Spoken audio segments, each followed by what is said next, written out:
27 аята в суре Ар-Рахман, Тафсир Аль-Мунтаха. Всевышний Аллах в Коране говорит: «Все, что на земле, подвергнется умиранию, а вечен только Аллах, обладатель величия и щедрости». Смысл 26-27 аята в суре Ар-Рахман, Тафсир Аль-Мунтаха. Всевышний Аллах в Коране говорит: «Все, что на земле, подвергнется умиранию, а вечен только Аллах, обладатель величия и щедрости». Смысл 26-27 аята в суре Ар-Рахман, Тафсир Аль-Мунтаха. Всевышний Аллах в Коране говорит: «Все, что на земле, подвергнется умиранию, а вечен только Аллах, обладатель величия и щедрости». Смысл 26-27 аята в суре Ар-Рахман, Тафсир Аль-Мунтаха. Всевышний Аллах в Коране говорит: «Все, что на земле, подвергнется умиранию, а вечен только Аллах, обладатель величия и щедрости». Смысл 26-27 аята в суре Ар-Рахман, Тафсир Аль-Мунтаха.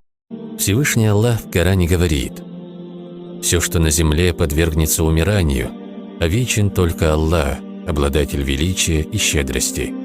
Смысл 26-27 аята в суре Ар-Рахман, Тафсир Аль-Мунтаха. Всевышний Аллах в Коране говорит: «Все, что на земле, подвергнется умиранию, а вечен только Аллах, обладатель величия и щедрости». Смысл 26-27 аята в суре Ар-Рахман, Тафсир Аль-Мунтаха.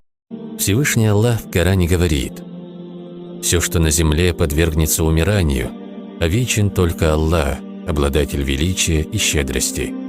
Смысл 26-27 аята в суре Ар-Рахман, Тафсир Аль-Мунтаха. Всевышний Аллах в Коране говорит: «Все, что на земле, подвергнется умиранию, а вечен только Аллах, обладатель величия и щедрости». Смысл 26-27 аята в суре Ар-Рахман, Тафсир Аль-Мунтаха. Всевышний Аллах. А тебе где там английский туман? Ты знаешь это? Ебать, якимская. Ты сяненький, здесь смешень. Ты прикумасный. Я? Ой, вам просит. Ты здесь ведуина. Мен тебе söyleyeyim tamam mı?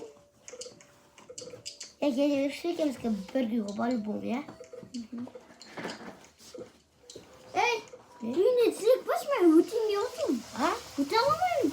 Sen benim hoş atlatmıyor musun? Kudurdu.